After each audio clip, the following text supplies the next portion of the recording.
नमस्कार, जय हिंद साथियों। मैं आपके साथ विजय सर बात करेंगे साथियों बाल विकास के महत्वपूर्ण 30 प्रश्नों की बात करेंगे। यहाँ पर साथियों ये मॉडल पेपर है 30 प्रश्न का। यहाँ पे आपके पेडागोजी के भी कुछ क्वेश्चन रहेंगे, मनोविज्ञान के रहेंगे, ठीक है। और इसका हिस्ट्री भी रहेगा, हिस्ट्री से रिलेटेड आपका रहेगा, ठीक है। तो पूरा कंबाइंड यहाँ पे 30 प्रश्न लेकर आए हैं आपके लिए। हर भाई बहन का वेलकम, जो भी शिक्षक बनना चाहता है, जो भी गवर्नमेंट टीचर की जॉब पाना चाहता है, तो भैया 30 प्रश्न में से अगर 25 प्लस कर रहे हैं तो सरकारी शिक्षक बनना है। बिल्कुल 30 में से 25 कीजिए और सरकारी शिक्षक बनिए, ठीक है साथियों। तो चलिए आइए पहला क्वेश्चन देखते हैं।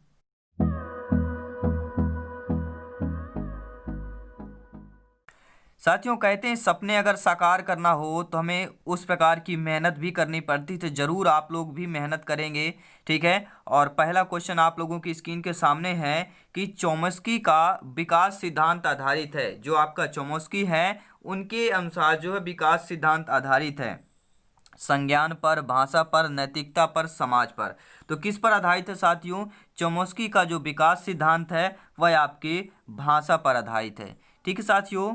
नेक्स्ट क्वेश्चन देखेंगे। सेकंड क्वेश्चन है सृजनात्मक बालक वह है जो, यानी सृजनात्मक बालक वह कहलाते हैं जिसमें आपका अव्यवस्था को कतई नहीं स्वीकारता है, भावात्मक प्रवृत्ति का नहीं होता है, हमेशा जोखिम उठाने को तैयार रहता है, श्रेष्ठ बनने की इच्छा का भाव नहीं रखता है। तो साथियों 30 क्वेश्चन में से आप लोग कितना स्कोर कर पा रहे हैं तो हमें कमेंट करके, स्कोर कार्ड नीचे है, कमेंट बॉक्स खुला हुआ है, वहां पर आप लोग जरूर कमेंट करिएगा, ठीक है। तो सृजनात्मक बालक वह कहलाते हैं साथियों जो हमेशा जोखिम उठाने को तैयार रहते हैं, ठीक है। जो जोखिम उठाएंगे वही आपको सृजनात्मक बालक कहलाते हैं, ठीक है साथियों। देखिए अकॉर्डिंग टू क्वेश्चन जो है आपका थर्ड ऑप्शन सही हो जाएगा। कोई भी डाउट हो कमेंट करके हमें जरूर बताएं। नेक्स्ट क्वेश्चन देखेंगे साथियों कि निम्नलिखित में से, देखिए मैं बता देता हूं आपको कंफ्यूजन नहीं होना, बाल विकास एवं शिक्षा शास्त्र का पूरा कंसेप्ट यहाँ पे लिया गया है, ठीक है। तो आउट ऑफ 30 में से कितना स्कोर कर पा रहे हैं हमें कमेंट करके जरूर बताएंगे, ठीक है साथियों। थर्ड क्वेश्चन देखते हैं कि निम्नलिखित में से मनोवैज्ञानिक ने व्यक्तिगत विभिन्नताओं की उत्पत्ति में आनुवांशिकता की भूमिका को सर्वाधिक महत्व दिया है, ठीक है। किस मनोवैज्ञानिक ने जो व्यक्तिगत भिन्नताओं की उत्पत्ति में आनुवांशिक की भूमिका को सर्वाधिक महत्व दिया है? वाटसन ने दिया है, फ्रांसिस गाल्टन ने दिया है, बिने ने दिया है, वुंट ने दिया है। तो साथियों किसने दिया है? तो आपके फ्रांसिस गाल्टन ने दिया है, ठीक है। आनुवांशिकता की भूमिका को सर्वाधिक महत्व दिया है, ठीक है साथियों। आइए नेक्स्ट क्वेश्चन देख लेते हैं। नेक्स्ट क्वेश्चन स्क्रीन पर दिया गया साथियों कि सृजनात्मक विचार प्रक्रिया के जिस चरण में समस्या समाधान अवचेतन स्तर पर आगे बढ़ता है वह कहलाता है। देखिए आप लोगों को, देखिए नए सिलेबस के और आपके एनसीईआरटी के अकॉर्डिंग आपका पूरा सिलेबस है, आपके पैटर्न पर है, और ये पूरे बता रहा हूँ डिफिकल्ट क्वेश्चन है साथियों, ठीक है। 30 क्वेश्चन, कुछ आपको इजली भी लगेंगे, कुछ डिफिकल्ट रहेंगे, कुछ समझ में भी नहीं आएंगे, तो हमें कमेंट करके जरूर बताइएगा। क्वेश्चन है कि सृजनात्मक विचार प्रक्रिया के जिस चरण में समस्या समाधान अवचेतन स्तर पर आगे बढ़ता है वह कहलाता है उस, ठीक है, ऊष्मायन चरण कहलाता है, अलगाववादी चरण कहलाता है, पूर्वोत्तर चरण कहलाता है, या चरण चतुर्थ कहलाता है? तो राइट आंसर क्या हो जाएगा साथियों? तो वह आपका ऊष्मायन चरण कहलाता है। नेक्स्ट क्वेश्चन देखेंगे साथियों, एक बालक के विकास के सिद्धांतों की समझ एक शिक्षक की किस प्रकार सहायता करती है? यानी एक बालक की जो विकास के सिद्धांत की समझ होती है वह एक शिक्षक को किस प्रकार से सहायता करती है? छात्र के सामाजिक स्तर की पहचान करने में, छात्र की आर्थिक पृष्ठभूमि की पहचान करने में, यह समझने के लिए कि छात्र को किस प्रकार पढ़ाया जाए, या सीखने के अनुसार छात्रों को पढ़ाने में। तो एक बालक के विकास के सिद्धांतों की समझ एक शिक्षक की किस प्रकार सहायता कर सकती है साथियों? तो वह कर सकती है सीखने के अनुसार छात्रों को पढ़ाने में, ठीक है साथियों। आइए नेक्स्ट क्वेश्चन देख लेते हैं। अगला प्रश्न है, सामाजिक मनोविज्ञान ने बाल अपराधी प्रवृत्ति तथा सामाजिक अपराधों को समझने के लिए अनेक उपायों का प्रयोग किया है, किंतु इन दोनों समस्याओं के नियंत्रण के संदर्भ में इसकी प्रकृति का संबंध है, ठीक है। नैतिक एवं धार्मिक धारणाओं से है, मनोवैज्ञानिक पहलुओं से है, या शैक्षणिक वातावरण से है, या कानून सम्मत निर्णयों से है? देखिए दोस्तों, देखिए टोटल 150 क्वेश्चन रहेंगे। 1 मिनट पर एक क्वेश्चन आपको मिलता है, पर मिनट एक क्वेश्चन रहता है आपको, ठीक है साथियों। तो यहाँ पे ध्यान देना, 1 मिनट के अंदर आपको देखिए 10 सेकंड में आपको क्वेश्चन को पढ़ना है, ठीक है। 10 सेकंड में आपको सभी ऑप्शन को पढ़ना, 20 सेकंड हो गए, और 20 से 30 सेकंड में आपको क्वेश्चन में विचार करके ऑप्शन में क्लिक कर लगाना है, ठीक है। तो इसका राइट आंसर क्या हो जाएगा? सामाजिक मनोवैज्ञानिकों ने बाल अपराधी प्रवृत्ति तथा सामाजिक अपराधों को समझने के लिए अनेक उपायों का प्रयोग किया, किंतु इन दोनों समस्याओं को नियंत्रण के संदर्भ में इसकी प्रकृति का जो संबंध है साथियों, वह होता है मनोवैज्ञानिक पहलुओं से होता है। नेक्स्ट क्वेश्चन देखेंगे, स्कूल तथा समुदाय के बीच अच्छे संबंध के लिए निम्न में से क्या आवश्यक है? अगर जो स्कूल और समुदाय है उसके बीच हमें अच्छे संबंध रखना हो तो निम्न में से क्या आवश्यक होगा? ठीक है, तो वह आवश्यक होता है समय समय पर स्कूल की प्रगति एवं गतिविधियों की जानकारी का समुदाय देते रहना, स्कूल के वातावरण को सुधारने में समुदाय के लोगों का सहयोग लेना, और शिक्षकों का अभिभावकों के निरंतर संपर्क में रहना, उपरोक्त सभी। तो यहाँ पे चौथा ऑप्शन होगा उपरोक्त सभी। देखिए दोस्तों 70% जो उपरोक्त सभी वाले होते हैं सही होते हैं, उपरोक्त सभी में 70% वही सही होते हैं। तो ध्यान देना, कुछ क्वेश्चन ही विरले क्वेश्चन होते हैं जो ऑप्शन होते हैं सही, बाकी उपरोक्त सभी होते हैं। नेक्स्ट क्वेश्चन की बात करेंगे साथियों कि वाइगोत्स्की द्वारा कौन सी अवधारणा दी गई थी? ठीक है, जो वाइगोत्स्की है उसके द्वारा आपकी कौन सी अवधारणा दी गई थी? ठीक है, स्वर समंजन यानी कि ट्यूनिंग की अवधारणा, व्यक्तिगत रूप से पढ़ाना या ट्यूटरिंग कहलाता है जिसे, ठीक है, पेंडुलम समस्या या समीपस्थ विकास का क्षेत्र। तो वाइगोत्स्की द्वारा कौन सी अवधारणा दी गई थी? तो साथियों इसका राइट आंसर हो जाएगा समीपस्थ विकास का क्षेत्र। ठीक है साथियों, देखिए मनोविज्ञान के बाद आपके वाइगोत्स्की हो गए, ठीक है, और आपके थॉर्नडाइक का सिद्धांत हो गया, पावलोव का सिद्धांत हो गया, ये सभी को आपको वीडियो मिल जाएगा प्लेलिस्ट में। तो बाल मनोविज्ञान के वहाँ पे प्लेलिस्ट मिलेगी, ये सारे वीडियोज आपको डिटेल से मिल जाएंगे, क्योंकि हर मनोवैज्ञानिक के क्वेश्चन आपके 8 से 10 नंबर के मनोवैज्ञानिक के क्वेश्चन रहते हैं बाल विकास में, ठीक है। तो बहुत ही इंपॉर्टेंट हो जाता है टॉपिक। नेक्स्ट क्वेश्चन की बात करेंगे कि एक भाषा में शब्दों को वाक्यों में ढालने को नियम को क्या कहते हैं? यानी कि साथियों कोई भी भाषा है, भाषा के जो शब्द होते हैं उनको वाक्यों में जब ढाला जाता है तो उस नियम को क्या कहते हैं? संरचनात्मक अर्थ विज्ञान, उपश्रवण कहते हैं, वाक्य विन्यास कहते हैं, या स्वनिम कहते हैं। ठीक है साथियों, तो जब किसी भाषा के शब्द होते हैं उनको वाक्यों में जब ढालते हैं तो उस नियम को क्या कहते हैं? उस नियम को साथियों क्या कहते हैं? वाक्य विन्यास कहते हैं। ठीक है साथियों, क्या कहते हैं? वाक्य विन्यास। नेक्स्ट क्वेश्चन की बात करेंगे, वाइगोत्स्की के अनुसार निकट विकास क्षेत्र यानी कि ZPD है, क्या होगा? ठीक है, वाइगोत्स्की के अनुसार जो है निकट विकास क्षेत्र है, कौन सा होगा? बालक के वास्तविक क्षमता स्तर तथा कार्यकारी विकास स्तर का योगफल, बालक के वास्तविक क्षमता स्तर तथा कार्यकारी क्षमता स्तर का अंतर, बालक के वास्तविक क्षमता स्तर तथा कार्यकारी क्षमता स्तर का गुणनफल, या बालक के वास्तविक क्षमता स्तर या कार्यकारी क्षमता स्तर। देखिए अगर मैं वीडियो ज़्यादा स्पीड कर रहा हूँ, स्पीड हो वीडियो, तो आप लोग वीडियो को, क्वेश्चन को पॉज कर लीजिए वीडियो को, फिर आप क्वेश्चन अच्छे तरीके से स्टडी कर सकते हैं, वो ऑप्शन कर सकते हैं कि कौन सा सही होगा, कमेंट करिए, इसके बाद आंसर देखिए कौन सा सही होता है। तो वाइगोत्स्की के अनुसार निकट विकास क्षेत्र जो ZPD होता है साथियों, तो इसका राइट आंसर क्या हो जाएगा? बालक के वास्तविक क्षमता स्तर तथा कार्यकारी क्षमता स्तर का अंतर होता है, यानी सेकंड ऑप्शन सही हो जाएगा। आइए नेक्स्ट क्वेश्चन देखेंगे, बालक के सीखने के लिए आकलन और अन्वेषण के बीच जो है के दृढ़ीकरण द्वारा सीखने को प्रभावित करता है। यानी बालक जो सीखने के लिए आकलन होता है, आकलन और अन्वेषण के बीच जो खाली स्थान है, ठीक है, आकलन और अन्वेषण के बीच अंतर के दृढ़ीकरण द्वारा सीखने को प्रभावित करता है, या भिन्नता के दृढ़ीकरण द्वारा, या आवश्यकता के दृढ़ीकरण द्वारा, या संबंधों के दृढ़ीकरण द्वारा सीखने को प्रभावित करता है। तो किसके द्वारा करता है साथियों? तो वह संबंधों के द्वारा, दृढ़ीकरण द्वारा सीखने को प्रभावित करता है। नेक्स्ट क्वेश्चन देखेंगे साथियों, बालक समस्या को समझने के बाद उन तथ्यों को एकत्र करता है जो उस समस्या का कारण खोजने में सहायक होते हैं। इन तथ्यों के संकलन में बालक में पैदा होता है, यानी जो बालक की समस्या को समझना हो, ठीक है, समझने के बाद उन तथ्यों को जब एकत्र किया जाता है, क्या क्या समस्याएं हैं उन तथ्यों को एकत्र करने के किया जाता है जो उस समस्या का कारण खोजने में सहायक होता है। बिल्कुल सही बात है, जब तथ्य एकत्रित करेंगे तभी समस्या का कारण हम खोज सकते हैं। तो इन तथ्यों के संकलन से बालक में क्या पैदा होता है? अभिप्रेरणा पैदा होगी, चिंतन होता है, विश्लेषण होता है, या आपका भाषा विकास होता है। तो क्या पैदा होता है इन सभी संकलन से साथियों, कमेंट करके हमें जरूर बताएं। तो क्या होता है, चिंतन हो, ठीक है। इन तथ्यों के संकलन में बालक में पैदा होता है चिंतन, पैदा होता है, ठीक है साथियों। नेक्स्ट क्वेश्चन देखेंगे, किसी लक्ष्य की प्राप्ति में बाधा डालती प्रतीत होती कठिनाइयों पर, ठीक है, विजय पाने की प्रक्रिया है। जो मतलब अभिवृत्ति किसी लक्ष्य की प्राप्ति में बाधा, समस्या समाधान किसी लक्ष्य की प्राप्ति में बाधा, अभिप्रेरणा होगा या कल्पना होगा।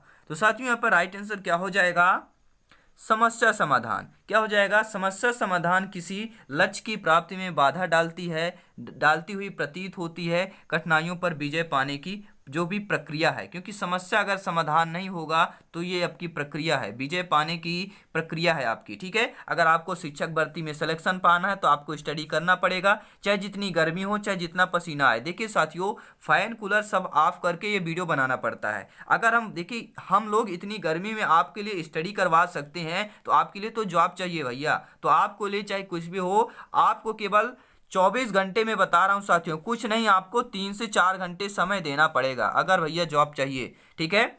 तो अध्यापक अगर बनना है तो भैया 3 से 4 घंटे आपको डेली देने पड़ेंगे। नेक्स्ट क्वेश्चन देखेंगे साथियों, पियाजे के संज्ञानात्मक विकास सिद्धांत की किस अवस्था में बालक वास्तविक संसार की विभिन्न परिस्थितियों का सहारा लिए बिना शाब्दिक क्या है वक्तव्यों के तर्क का मूल्यांकन करता है। यानी जो पियाजे के संज्ञानात्मक विकास हैं उसके सिद्धांत के अनुसार आपकी किस अवस्था में बालक वास्तविक संसार की विभिन्न परिस्थितियों का सहारा लिए बिना शाब्दिक क्या है वक्तव्यों के तर्क का मूल्यांकन कर सकता है। तो मूल संक्रियात्मक अवस्था में, संवेदी प्रेरक अवस्था में, औपचारिक संक्रियात्मक अवस्था में, या पूर्व संक्रियात्मक अवस्था में। तो साथियों इसका राइट आंसर क्या हो जाएगा, संवेदी प्रेरक अवस्था में। देखिए पियाजे के 4 महत्वपूर्ण आपके अवस्थाएं हैं, ठीक है। पहली होती है पूर्व संक्रियात्मक अवस्था, ठीक है, दूसरी होती है संवेदी प्रेरक अवस्था, फिर मूल संक्रियात्मक, फिर औपचारिक संक्रियात्मक अवस्था। ये 4 प्रमुख अवस्थाएं होती हैं, ठीक है साथियों। नेक्स्ट क्वेश्चन देखते हैं, और ज़्यादा डिटेल से चाहना तो आपको मनोवैज्ञानिक का प्लेलिस्ट में जाइए, वीडियो मिल जाएगा, तो उसे आप जरूर देखिए, ठीक है साथियों। नेक्स्ट क्वेश्चन देखते हैं, समावेशी शिक्षा की प्रक्रिया सामान्यीकरण में निहितार्थ है। जो समावेशी शिक्षा की प्रक्रिया है उसमें जो सामान्यीकरण में क्या निहितार्थ है, प्रतिभाशाली तथा समान बालकों को कार्य सीखने के अलग अलग सामाजिक वातावरण की व्यवस्था करना, या प्रतिभाशाली तथा समान बालकों को कार्य सीखने के लिए समान सामाजिक वातावरण की व्यवस्था करना, या प्रतिभाशाली तथा समान बालकों की सीमाओं का निर्धारण करना, या असमर्थ बालकों को खेल, भ्रमण, व्यायाम आदि कठोर क्रियाओं से दूर रखना। तो समावेशी शिक्षा की प्रक्रिया सामान्यीकरण में क्या निहितार्थ है साथियों, इसका राइट आंसर हो जाएगा प्रतिभाशाली तथा समान बालकों को कार्य सीखने के लिए समान सामाजिक वातावरण की व्यवस्था करना। चाहे प्रतिभाशाली बालक हो चाहे समान बालक हो, दोनों के लिए कार्य की सीखने के लिए समान सामाजिक वातावरण की व्यवस्था करना चाहिए। यहाँ पे भेदभाव नहीं करना चाहिए। समावेशी शिक्षा वही कहलाता है साथियों, ठीक है। समावेशी शिक्षा यानी जहाँ पर प्रतिभाशाली भी बालक हो और समान बालक भी भाग ले, ठीक है साथियों। नेक्स्ट क्वेश्चन देखेंगे, मानसिक क्रियाएं किस अवस्था में चरम उत्कर्ष पर होती हैं। जो मानसिक क्रियाएं होती हैं, सोचने की होती है, मानसिक क्रियाएं क्या होती है, जो मनन करके सोचते हैं हम, ठीक है। जो ये अवस्था होती है चरम उत्कर्ष पर होती है। चरम यानी कि बहुत तीक्ष्ण, ठीक है साथियों, बहुत तीक्ष्ण, बहुत स्पीड, तो उत्कर्ष पर होती है। तो इसका राइट आंसर होगा बाल्यावस्था में, किशोरावस्था में, वृद्धावस्था में, प्रौढ़ावस्था में। तो सभी लोग अभी तक आपने सोच लिया होगा कि मानसिक क्रियाएं किस अवस्था में चरम उत्कर्ष पर होती है। आप लोग बोलेंगे सर किशोरावस्था में होती है, ठीक है, किशोरावस्था में होती है। आप लोग यही बोलेंगे कि मानसिक क्रियाएं किस अवस्था में चरम उत्कर्ष पर होती है, ठीक है। तो चलिए इसका राइट आंसर देख लेते हैं क्या होगा, बाल्यावस्था में, किशोरावस्था में होती हैं, वृद्धावस्था में या प्रौढ़ावस्था में। तो मानसिक क्रियाएं किस अवस्था में चरम उत्कर्ष पर होती है, तो इसका राइट आंसर तो साथियों क्या हो जाएगा आपका, किशोरावस्था में हो जाएंगे, ठीक है साथियों। आइए नेक्स्ट क्वेश्चन देखेंगे, निम्न में से कौन सी बुद्धि के बहुप्रतिभा सिद्धांत के आलोचना है, ठीक है। आलोचना यानी कि सभी लोग जानते हैं, ठीक है। तो बहुप्रतिभा सिद्धांत के आलोचना यहाँ पे क्या हो जाएगा साथियों, अगर पता हो तो हमें कमेंट बॉक्स में आंसर इसका जरूर बताएं।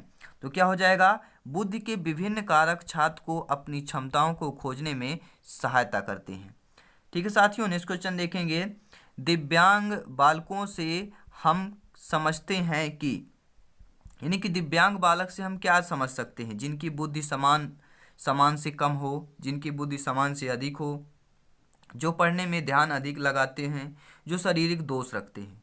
ठीक है, तो चलिए बताइए। दिव्यांग बालकों को हम समझते हैं कि वह क्या है, जो शारीरिक दोष रखते हैं उन्हीं को हम दिव्यांग बालक कहते हैं। ठीक है, यानी डी ऑप्शन सही हो जाएगा। नेक्स्ट क्वेश्चन देखेंगे, एक स्कूल में भागने वाले बालक के अध्ययन की सर्वाधिक उपयोगी विधि कौन सी होगी। यानी आपके स्कूल में अगर कोई बालक है, ठीक है, विद्यार्थी है जो भागता है, ठीक है, कुछ विद्यार्थी होते हैं नटखट होते हैं जो स्कूल से भाग जाते हैं, ठीक है, विद्यालय से भाग जाते हैं, कक्षा से भी भाग जाते हैं, इनके अध्ययन की सर्वाधिक उपयोगी विधि होगी। यानी इनके लिए अगर पढ़ाना हो तो कौन सी विधि लाएं, सर्वेक्षण विधि लाएं, प्रयोगात्मक विधि लाएं, केस स्टडी विधि लाएं, प्रश्नावली विधि, प्रयोगात्मक विधि लाएं। तो कौन सी विधि रहेगी लिए भगोड़े शिक्षार्थी के लिए कौन सी विधि यहाँ पे काम आएगी साथियों, कमेंट करके हमें जरूर बताएं। तो क्या आएगा, केस स्टडी विधि में काम आएगी। ठीक है साथियों, नेक्स्ट क्वेश्चन की बात करेंगे। कक्षा का एक बालक अपने छोटे भाई से ईर्ष्या करने लगा है, क्योंकि कक्षा का एक बालक मान लीजिए छोटे भाई से ईर्ष्या क्यों करता है। ठीक है, क्या माता पिता छोटे भाई को अधिक प्यार करते हैं, भाई छोटा था इसलिए, या उसे चीज़ों को बांटने का डर था, या भाई को माता पिता के ध्यान की अधिक आवश्यकता थी। तो कक्षा का एक बालक अपने छोटे भाई से ईर्ष्या करने लगा है, यानी बड़ा भाई छोटे भाई से ईर्ष्या करता है, क्यों करता है। देखिए बाल विकास का क्वेश्चन है और इंपॉर्टेंट क्वेश्चन है, तो हमें कमेंट करके आंसर जरूर बताएं। तो क्या होता है, उसे चीज़ों के बांटने का डर रहता है, क्योंकि बड़ा है तो समझदार होगा। ठीक है, तो चीज़ों को बांटने का डर रहता है, तो थर्ड ऑप्शन यहाँ पे सही हो जाएगा। नेक्स्ट क्वेश्चन देखेंगे, शिक्षा मनोविज्ञान का विषय क्षेत्र नहीं है। ठीक है, जो शिक्षा मनोविज्ञान है उसका विषय क्षेत्र कौन सा नहीं है। खेलों का प्रशिक्षण, शैक्षिक मूल्यांकन, सीखने की प्रक्रिया, व्यक्तित्व का व्यवस्थापन। ठीक है, तो साथियों यहाँ पर सभी लोग इसका आंसर जान गए होंगे, काफ़ी बार एग्जाम में पूछा भी गया है कि खेलों का जो प्रशिक्षण होता है वह शिक्षा मनोविज्ञान का विषय क्षेत्र में नहीं आता है। ठीक है साथियों, तो राइट आंसर क्या हो जाएगा, खेलों का प्रशिक्षण या शैक्षिक मूल्यांकन, सीखने की प्रक्रिया या व्यक्तित्व का व्यवस्थापन। तो पहला ऑप्शन यहाँ पे सही हो जाएगा। नेक्स्ट क्वेश्चन देखेंगे, शिशु के संवेग होते हैं।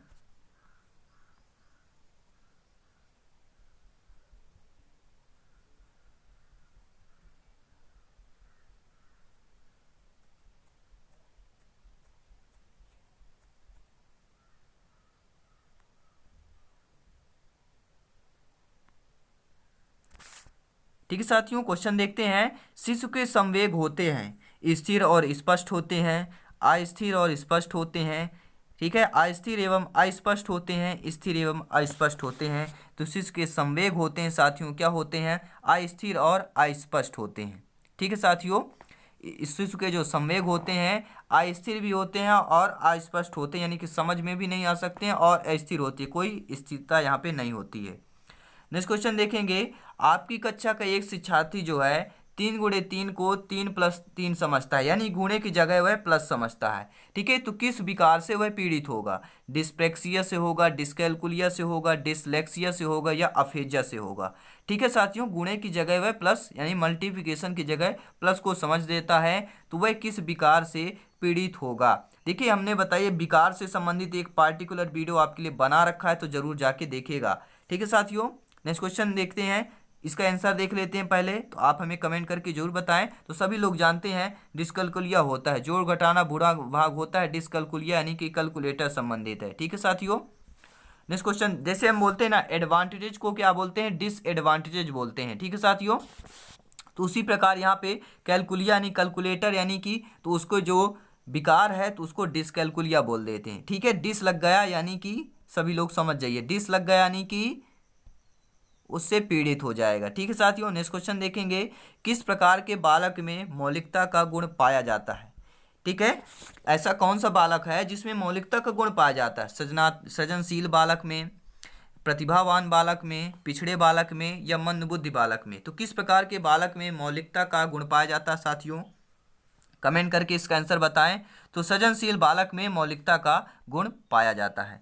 नेक्स्ट क्वेश्चन देखेंगे साथियों कि अनुभव व प्रशिक्षण द्वारा व्यवहार में रूपांतरण ही अधिगम है, यह कथन किसने दिया था, इंपॉर्टेंट है। और मैं बता दूं आपको साथियों, कथन से रिलेटेड 1-2 क्वेश्चन कन्फर्म आते हैं। ठीक है, तो अनुभव व प्रशिक्षण द्वारा व्यवहार में रूपांतरण ही अधिगम कहलाता है, यह किसका कथन है, स्किनर का है, गेट्स व अन्य का है, ठीक है, कॉनबेक का है, या वुडवर्थ का है। तो किसका कथन है साथियों, हमें कमेंट करके जरूर बताएं। तो ये किसका है? अनुभव व प्रशिक्षण द्वारा व्यवहार में रूपांतरण ही अधिगम है, गेट्स व अन्य का, यानी सेकंड ऑप्शन सही हो जाएगा। ठीक है साथियों, आइए नेक्स्ट क्वेश्चन देख लेते हैं। अगला प्रश्न स्क्रीन पर आ चुका है। क्वेश्चन यह है साथियों कि परंपरागत शिक्षा केंद्रीय शिक्षा प्रणाली में बच्चा सीखता नहीं है बल्कि उसे, यानी जो परंपरागत शिक्षा केंद्रित शिक्षा प्रणाली होती है, परंपरागत, आप लोग समझ गए होंगे परंपरागत मतलब, ठीक है। तो यहाँ पर वही बात है कि बच्चा सीखता नहीं है बल्कि उसे रटना पड़ता है, लिखना पड़ता है, परीक्षा देनी पड़ती है या पुरस्कार प्राप्त करने पड़ते हैं। तो परंपरागत शिक्षा केंद्रीय शिक्षा प्रणाली में बच्चा सीखता नहीं है बल्कि उसे क्या करता है, कमेंट करके बताना है, क्या करता है, उसे रटना पड़ता है। ठीक है, परंपरागत क्या होता है उसके समझना चाहिए, लेकिन बच्चे आजकल क्या करते हैं, रटने की प्रवृत्ति ज़्यादा कर रहे हैं। ठीक है साथियों, नेक्स्ट क्वेश्चन आइए देख लेते हैं। और एक इंपॉर्टेंट बात, वीडियो पसंद आए, क्वेश्चन समझ में आ गए हो तो वीडियो को लाइक कर दीजिएगा। और उम्मीद करता हूं इस प्रकार के क्वेश्चन अगर एग्जाम में पूछे जाएंगे तो आप लोग फटाफट सॉल्व कर लेंगे।